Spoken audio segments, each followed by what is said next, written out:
to Tyler. Tyler, welcome. I will hand them over to you. Thank you. Thanks for having us. Thank you for that introduction. One other little housekeeping component before we get started is make sure you have a phone available. We're going to be doing some surveys where we're going to ask you to scan a QR code and type in your answer. That way we can capture all the responses from the entire group and share those out. If you don't have a phone readily available or you don't want to scan a QR code, we can always do it in the chat. Just letting you know that the phone option will make life a lot easier. So this is Nuzella's session around strategies for accelerated learning. Let's go ahead and dive in today. I'll do some quick introductions. My name is Tyler Overstreet. I am a former Illinois educator out of the Danville area here in the great state. I'm a curricular solution architect, kind of a fancy title. It just means I get to talk about content and curriculum and pedagogy and how that fits into districts' ecosystems. And then I'm joined by my wonderful colleague, Jenny. Hi, everyone. It's nice to meet you. It's nice to be with you this afternoon. My name is Jenny Pearl. I tag team in our lovely state of Illinois with Tyler. I am up in the northern suburbs, so different than Danville. We kind of represent the two portions of the states, but Tyler is going to be running the show today. My job is I will be monitoring our chat. So if you have any questions as we go through the session today, please feel free to chat them in and we will make sure to address them. And then I will have a quick survey at the end, but we are here if you have any questions. Thanks, Tyler. Back to you. All right, so our key takeaways today as we're diving into this session, really focusing on accelerated learning. What does that look like? What does that learning cycle look like in practice? You're going to walk away with some process and detailed plans for how you can leverage some of these resources within your school districts, and also providing some resources around the collaborative process for how we can actually implement this into the classroom. So hopefully walking away with some really practical resources that you can take and hand it off to admins or teachers and really start diving into this learning cycle process. Our agenda today, we did some quick introductions. We'll talk a little bit about who is Nuzella if you've never heard of us, kind of provide some background there, and then walking through what is accelerated learning. What does this look like for leaders? What does this also look like for teachers? And we'll provide some, like I said, some collaborative resources as we move throughout. But a real quick introduction to also to Nuzella. So if you've never heard of us before, it is pronounced Nuzella. We get Nuzela, Nuzela, call us whatever you like, but we call ourselves Nuzella, just like umbrella. But we are an instructional content platform. And what that means is we actually partner with organizations, over 170 plus organizations from around the world. So think of places like National Geographic, Associated Press, places like that. We bring their content to our platform and we instructionalize it and make it classroom ready. So we put all of our content at 5 different reading levels, ranging from grades 2 through 12. We update our site every single day with 10 plus new articles. And we really want to make sure that our content's accessible and authentic for our readers too. So articles around content that they're going to see that helps out with their core courses, but also articles that are really just going to engage them in reading overall. So kind of a unique content provider. Like I said, the differentiation is really what people really know us for. Every article, like I said, 5 levels automatically differentiated for teachers, but I think sometimes people don't quite realize that we are that live site that has those up-to-date resources that are vetted and tried and ready for your teachers to use. So that's a little background about us, but what we're really here for today is really to focus on that learning acceleration, that learning cycle. What does that look like in your classrooms? So we're actually going to start us off with a Slido question here. What you can do is actually scan that QR code in the top left corner, or you can go to slido.com, type in the number below there. But we want to start off with the group. What do you think of when you hear the term learning acceleration? What comes to mind? Like I said, you can scan the QR code. It'll start automatically populating and sharing your answers here once we get those. If you're having troubles accessing the Slido poll, you can always add them in the chat. But what do you think of when you hear learning acceleration? And just to remind people, you don't need a QR reader anymore. You can open up your camera app on your phone and just scan that QR code with your camera app.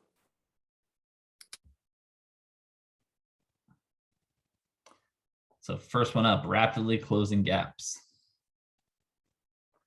Thank you for the brave soul that shared first, appreciated.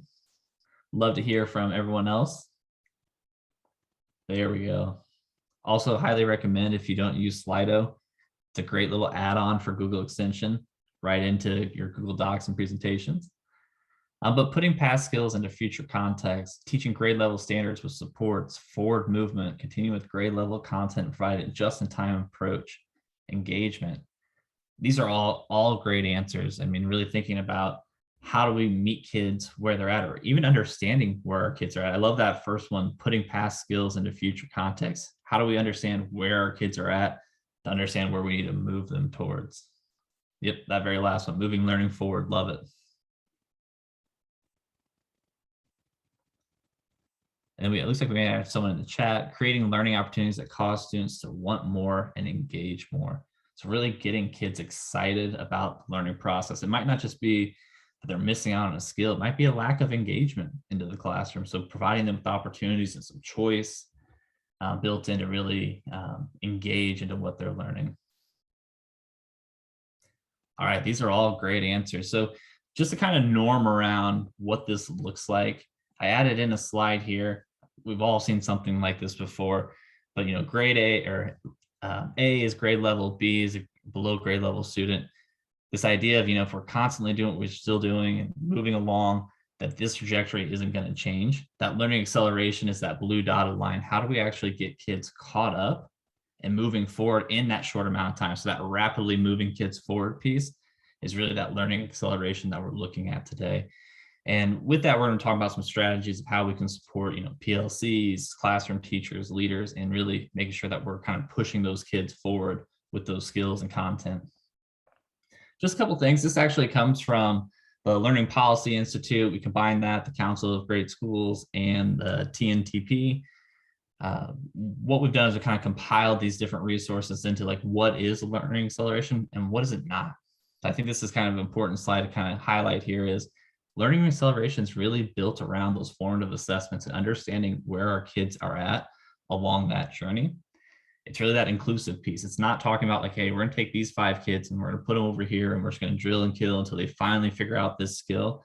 It's really bringing everyone into the fold and meeting them where they're at to help push them forward. That grade level piece that someone added into the poll earlier, definitely making sure that we have that rigor and those expectations. We're not lowering expectations, but we're pushing kids to meet those expectations.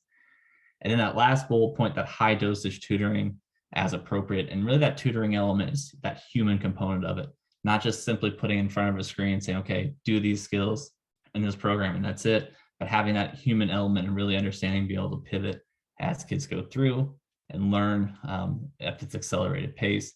And then just as we could see on the right-hand side, what isn't learning acceleration? I kind of mentioned it earlier, just that standard like drill and kill. We're just going to put a computer in front of a kid for an hour and a half. They're going to get on this program and we're just going to hammer in this remediation skill until they score well enough within the system to move them on. Another point of this too is just that coverage piece. We just got to cover the standard and move on and get enough out of it. So some elements here like what it is, what it isn't, but just want to kind of norm us around kind of this idea of learning acceleration. And what we've also done is kind of outline what are 4 of the big principles that really guide this learning process. So this actually comes from the New Jersey DOE. It's one of the states that Jenny and I have worked with. They have this really great learning acceleration guide. I linked it here at the bottom. I encourage you to look at it. It has a lot of really great resources. They put a lot of work into this acceleration process. But what they've done is they've highlighted 4 guiding principles. And the guiding principles, as you can see here, are really built around the social and emotional well-being. We know that this year has been a challenge, not only for students, but for teachers. We got to make sure that we're taking care of these people before we really put them in a place to learn and that they're in the right state of mind to learn. We got to improve equitable access to grade level content and make sure that we're putting the right resources in front of teachers and students. The third one is prioritizing content and depth of learning. So really moving away from this approach of just covering everything and how can we really zoom in and cover content a little bit more in depth and a little less of the breadth component of it, which is always a challenge because we have those mandates, we have certain curricular components that we know we have to get through. How can we do that in a way that really fosters that accelerated learning piece? And then finally, the 4th component that we're really going to focus on today is around implementing a K-12 accelerated learning cycle. So how are we going to identify gaps? How are we going to scaffold and build as we need to help push our students forward? To help you visualize this, I kind of like this visualization here, kind of breaks those 4 guided principles into these pillars here. This is something that we're going to reference throughout the rest of the presentation. So you'll see this pop up in the bottom left hand of the slide, kind of show you where this ties into that acceleration principles. All right, so let's actually get into some of the components where we can actually take some elements away and start using this within our schools. So this first part that we're going to focus on is really going to be centered around leadership considerations for this learning acceleration piece. So the very first thing that I challenge everyone to think about as they're thinking about the districts that they're working with, thinking about the schools that they're working with, are these 3 components in place for your teachers to really support them in that learning cycle and to engage their students? So is there an equitable and viable curriculum in place? Does that curriculum exist, and is it consistent across your district, consistent across grade levels? Is it vertically aligned, horizontally aligned? The second one is, are there assessments in place? I think we do a really great job of creating like summative assessments or having those nationally normed assessments and standards. Something that really the learning process really focuses on is more on the formative side, which is always kind of the challenging aspect. How do we create common formative assessments to really check and understand where our students are at? And then the third one is collaboration and professional learning. So how are we providing space and time for our teachers to really work together and not just live in isolation? And I know this is going to be a challenging part, especially with teacher shortages, with sub shortages, finding time throughout the day to allow teachers to come together and actually talk about, formative assessments with data, acceleration. What does that look like? But we know that's one of those key components to really build this in and to do it with fidelity. So before we even dive in, thinking about, are these 3 components in place for your teachers and your educators? The next one is, I'm sure we've all seen something very similar to this. Is this teaching and learning cycle in place for your district? So with this cycle, it's a continuous process as we think about learning just in general. It's incredibly important for that acceleration piece. It starts with, identifying our priority standards and the content that we want to cover. Moving from there into that, finding data and formative practices. How are we actually going to see if the kids know what we've assessed them on? From there, moving into the identifying needs and customized supports for that accelerated learning. And I think that's one of the most challenging steps. I think 1 and 2, we do a really great job with, where we identify the goals and the standards. We've assessed students on it, but then what? What are we going to do next with that data once we get it? And that's where that step 3 really comes in. And we're going to kind of talk a little bit about how we can help with that process. And then finally, continuing monitoring and seeing how students progress towards those learning objectives. And we just start that process all over again for each unit. So a couple things that we want to provide you with. So how do we actually get our PLCs, our professional learning communities, talking about this learning cycle and engaging into it? So this actually comes from, it's called CAR Conversations. It's another New Jersey resource that outlines these PLC conversations. So as a leader, how do we encourage our educators to have these conversations and start working collaboratively around learning acceleration? You'll see there's 10 different conversation starters here on the right-hand side that really tie in to the learning cycle, things like unpacking standards to analyzing formative assessment data. What I really love about this resource is how it breaks down that process. I'll be honest, before coming to Newsella, I was in a social studies PLC, and we did the very first 2 steps really well, really the first 3 steps. But after we did that part, we're like, okay, where do we go next? So what this does is really help you get beyond just the planning part, the background information, creating the assessments. What do we do after we have that assessment data?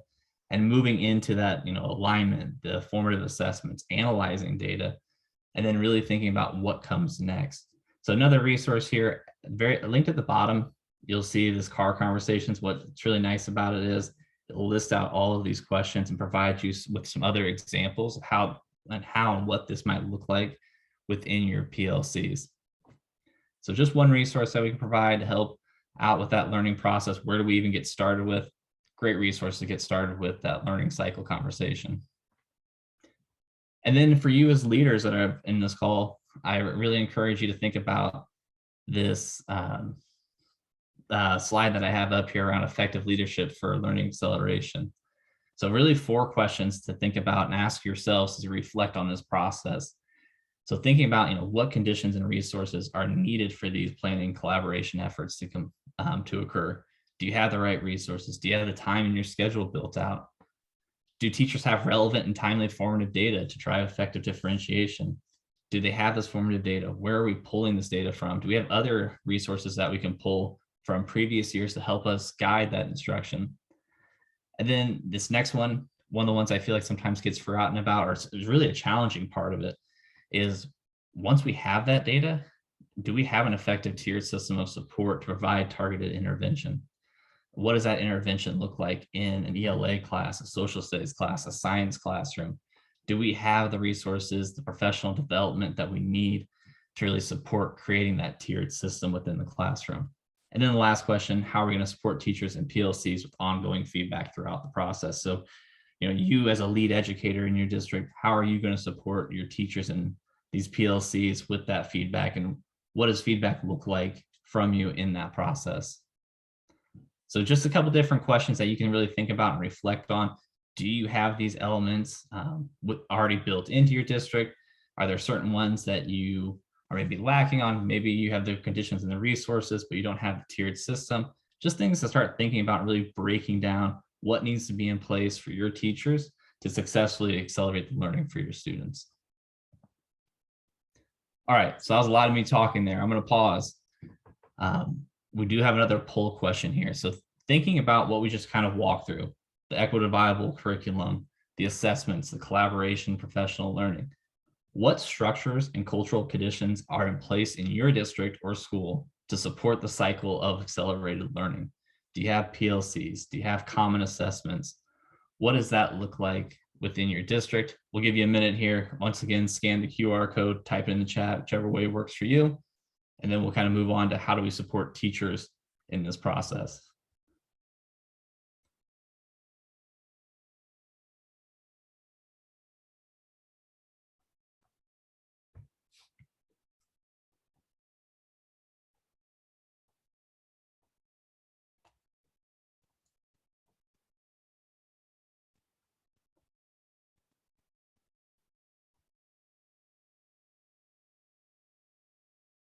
So common assessments, PLCs currently working on performance assessments, developing MTSS from the ground up this year.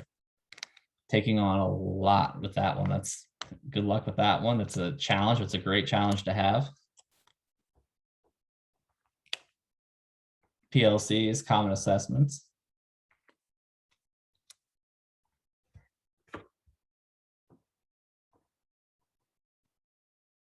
So restructuring some MTSS components of it.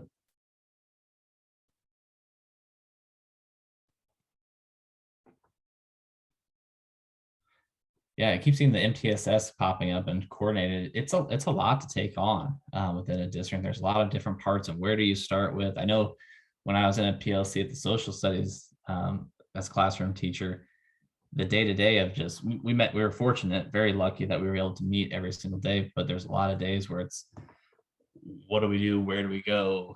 Who are we supposed to, like, what are we supposed to accomplish? That's why I think resources like that CAR conversations would have been a great resource for us. My last year, we used another resource that comes from Dufour at Solution Tree, kind of those 4 big guiding principles,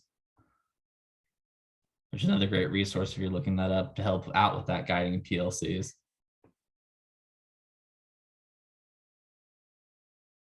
All great answers here. So appreciate everyone sharing with this.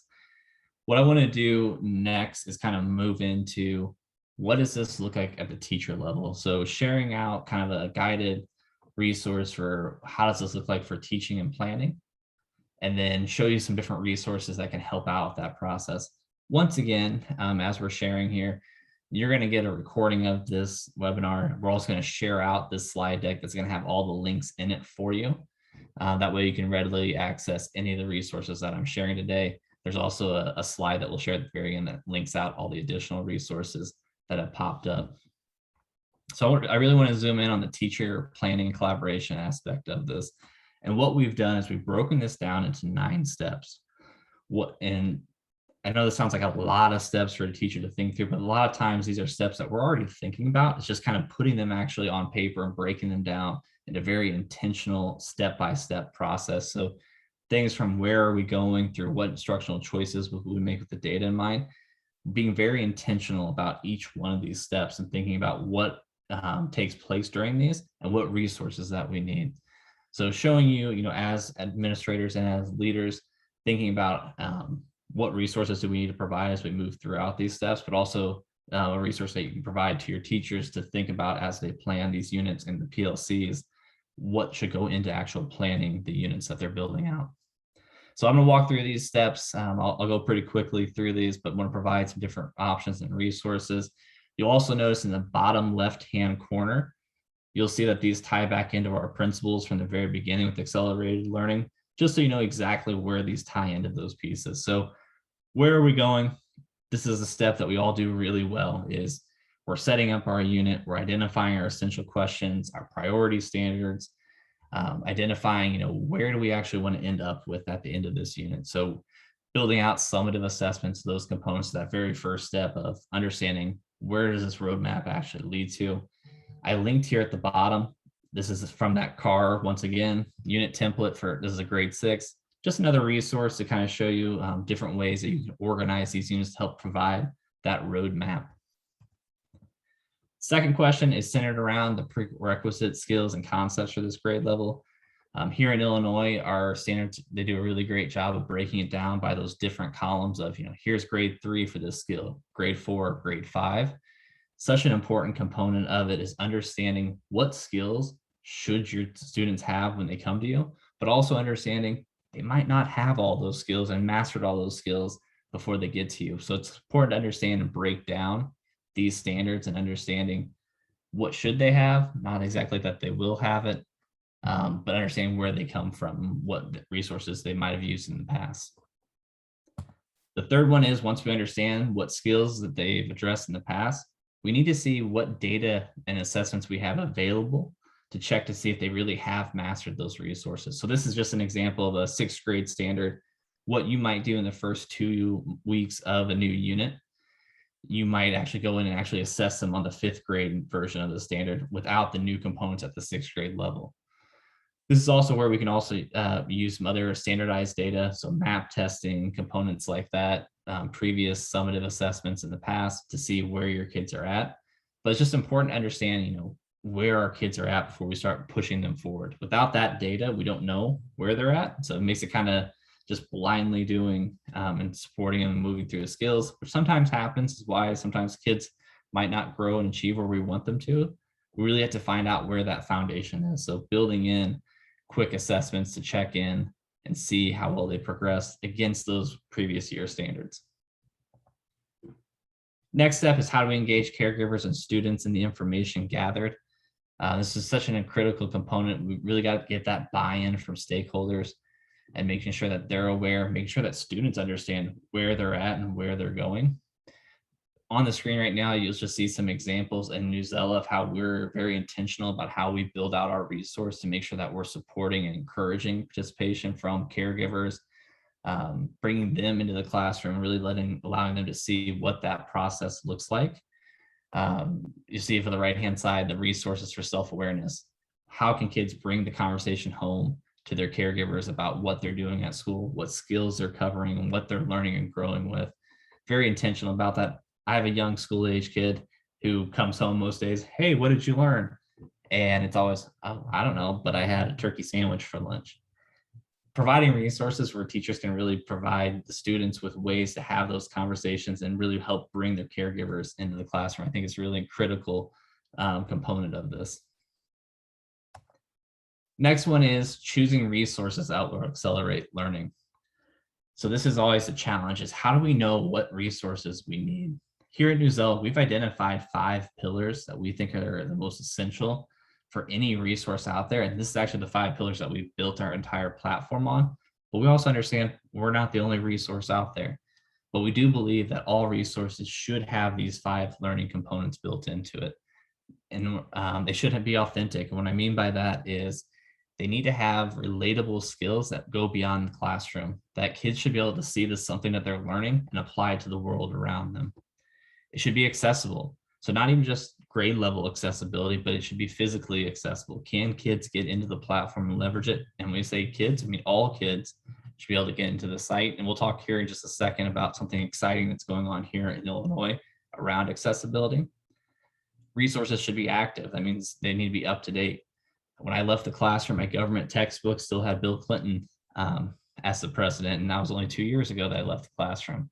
So they need to be up to date because we know the world's changing at a rapid pace. We need to make sure that we're keeping up with that as resources that we pick. It needs to be aligned, standard aligned frameworks, national frameworks. We need to make sure that those resources directly align to the standards and skills that you're teaching within the classroom. And then the accountable piece is, do we have data to help support this learning? Are these resources providing with actionable data that we can actually go in and say, okay, my student Jenny is working on skill RI2, she's struggling with it. How can I then take that data and actually apply it and use it to help support Jenny in that acceleration process? I did mention the accessibility piece. I do want to kind of just point this out. Illinois officially has passed a new bill here within the state around WCAG compliance. If you're unfamiliar with WCAG, it is Web Content Accessibility Guidelines. And what this bill does is it requires every learning resource that school districts use within the state of Illinois have to meet these WCAG compliance standards. These standards include elements like being able to navigate with the keyboard, use the screen reader, all different types of assistive technology. This just passed, like I said, this summer. We're really excited about. We are at Newsella, we are WCAG compliant. So all kids can really get onto the platform and navigate it. We're really excited about what this does for the state of Illinois and prioritizing accessibility for all. So just kind of a public service announcement. This goes into effect next year, but just kind of want to give you a heads up that this is something that we're very excited about to help all learners in this process. Step 6, how do we plan with cultural relevance and social emotional well-being? We know now more than ever how important SEL is within the classroom, how important cultural relevance. That's why as we're building out your lessons and units, thinking about diverse perspectives, how are we going to make sure that kids can see themselves in the content and that there's representation in our content? But also thinking about the SEL components of it, the soft skills that kids need to be successful. So if it's self-awareness or relationship skills, how important those skills are to that learning cycle and accelerating learning. If kids can't manage time, how that impacts the learning process. So making sure that we're intentional about building in resources like this into this unit planning component. I really love the right-hand image there where it talks about SEL not just living in a bubble, but actually taking that and applying it to the classroom, to the communities, to school, family, and caregivers. So just some different layers that you can really think about as you're setting up your units. How is this going to apply to my students' lives here in the classroom, but also outside the classroom? And then also we talked about student engagement at the very beginning. So people shouted out, how do we accelerate learning? It starts with engagement. How are we going to engage students within this learning cycle and motivate them? And you can see some of the top signs of engagement are, students interacting, persisting when there's a challenge, participating in class discussions. But I think even more important on top of that is how do we get to that point is making sure that our students can see themselves in the content and that we provide them with choice and opportunities to really become experts in the areas that they're interested in and showing their knowledge within the classroom. So really building up that engagement, providing lots of different options and choices. At Newsella, we pride ourselves on that. We have over 16,000 articles ranging from primary sources to articles about Minecraft. So as we're building these skills and this content for our students, giving them the choice to really dive into something that really pertains to them and they get excited about and really push them along that way. And that's really where that depth of instruction comes from too, that we highlighted earlier is maybe we're covering less content, but sometimes less is more. 8th step is how we know students are accelerating their learning. That's really that formative assessment piece. Do we have common formative assessments built in? What do they look like? How many chances are we giving students to try out a new skill and seeing where they're at? That's really that second step of that learning cycle. Another resource down here is that acceleration guide that I mentioned, but we've talked a little bit about this. But what do we know? We need to know along the way. It can't just be we start at this beginning, we have a summative at the end, kids that didn't do well on it. We need those checkpoints built in throughout the entire unit. So really being intentional about that. And I think something I just kind of want to point out with this is sometimes people get overwhelmed with the idea of common formative assessments. These don't have to be huge, built out, reinventing the wheel components. For example, we have built-in common formative assessments within the Newsletter platform, as simple as building in quick, easy annotations to see if kids are understanding a certain piece of text. So this example is kid practicing summarizing within the text. It could be as simple as a writing prompt after reading. I use the writing prompts a lot in my own classroom as exit tickets. We talked about a concept, we read about it. Show me what you know about this concept in this writing prompt. And one other one is obviously our quizzes that are built in. There's 4-question quizzes, checks for quick comprehension. Do your students understand this skill within the context of content? Really quick, actionable data. Doesn't take you long as a teacher to grade, but gives you great insight into how your students are progressing. And what that data allows you to do is be really intentional about, okay, what do I do next? And then the last step is probably the most challenging one. It's what instructional choices will we make with this data in mind? So we're great at collecting data, but the challenge is the curriculum isn't always flexible enough. Hey, I got to cover, these 8 units within a year. I have to get it done. If I pause, I'm going to, fall behind. I won't be able to cover all this content. That's really the challenge is within that equitable and viable curriculum, does it provide opportunities to slow down, speed up? Does it build in time to really think about how you can be intentional about building in these choices as you move throughout the school year? So I get to the end of the unit, my kids are still struggling with citing textual evidence. What do I do with that information? Do I simply just say, okay, citing textual evidence is done. I move to the next unit where we're practicing this skill.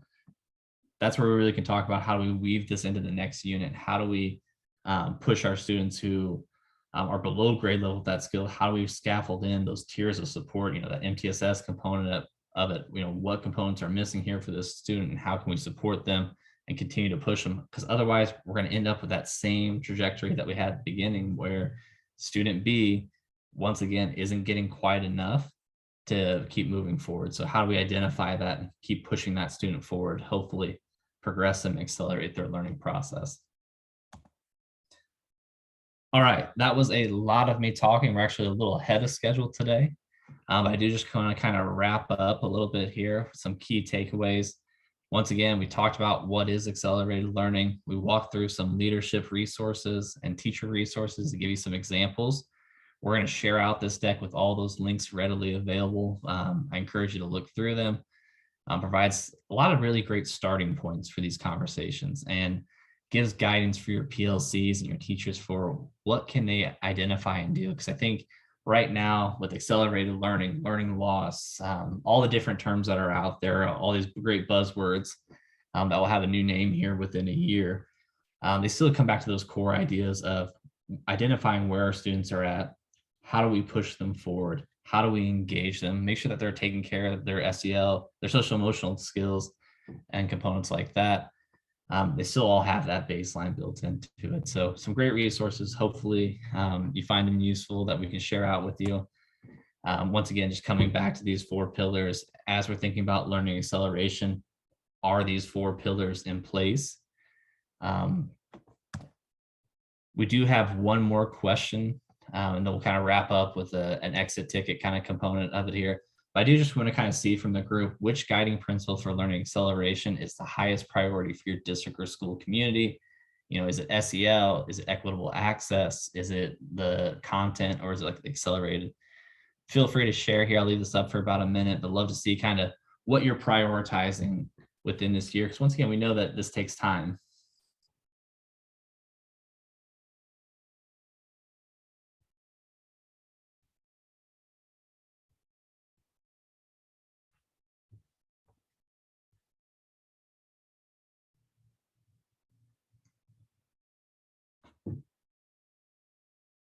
So SEL, depth Okay. A little bit of everything here.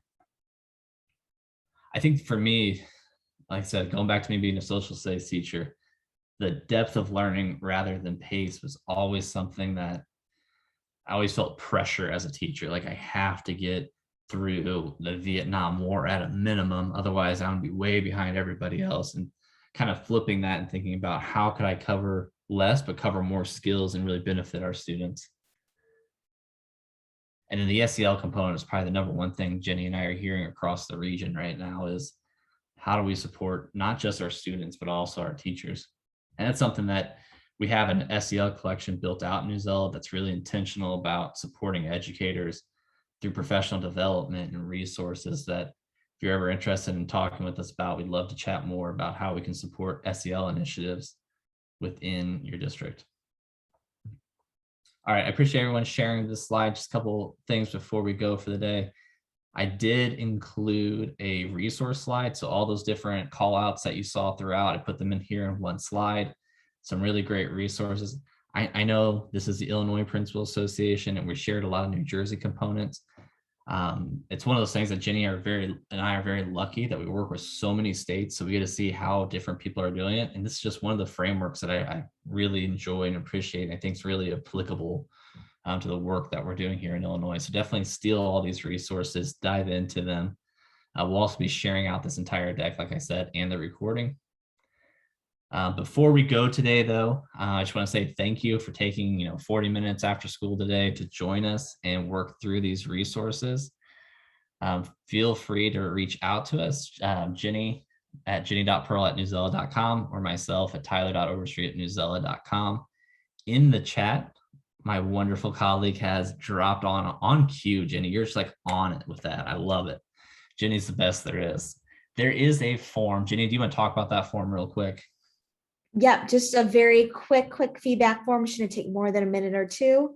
But if you fill out the form, you will be entered into a drawing from not too many people. So you have a high likelihood of winning a $20 gift card to Amazon. So fill it out. I'll pick a couple people and just send you like an e-gift card to Amazon for $20. So would appreciate you taking a couple minutes to fill that out for us. And like I said, definitely reach out, fill that out. We'd love to talk about how we can support you in learning acceleration, just learning in general. We have a lot of really great resources, ELA, social studies, science, SEL. We also have a lot of resources for the Illinois curricular mandates here within the state. We know that Illinois loves a good curriculum mandate. So we definitely can help out with that process and where does that fit within that content and that learning cycle too. So definitely reach out, let us know how we can help, and we look forward to hearing more from you. Well, Tyler and Jenny, thank you both so much for sharing your knowledge, your expertise, all the strategies for accelerating learning back at the school communities. We've got time for Q&A with Tyler and Jenny both still here with us. 2 ways to reach out to them. We'll give you time to finish your exit slip that Jenny has provided in the chat.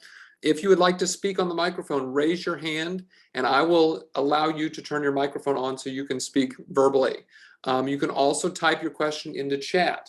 Anything that you saw during the presentation that you want to hear more on, Tyler and Jenny will be here for us to answer those questions. So type into the chat, raise your hand, and you can raise your hand. There's a little icon down on the toolbar at the bottom to raise your hand, and then I'll be able to allow you to unmute your microphone if you'd like to ask a question. But Tyler, thank you so much once again. We really appreciated having you. Thank you, appreciate it.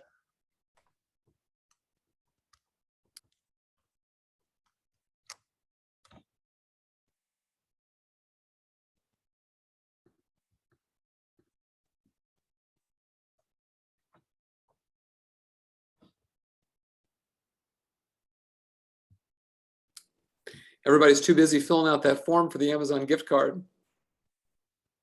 Oh, hey, Alex, I know that name popping up in the chat there. Thank you for coming. Oh, yes. Mr. Valencic, thank you for joining us. It's been a while.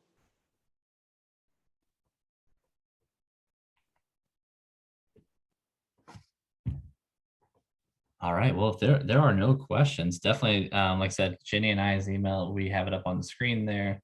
Reach out if you have questions, and we'll definitely love continuing these conversations. Wonderful. I will stop the recording.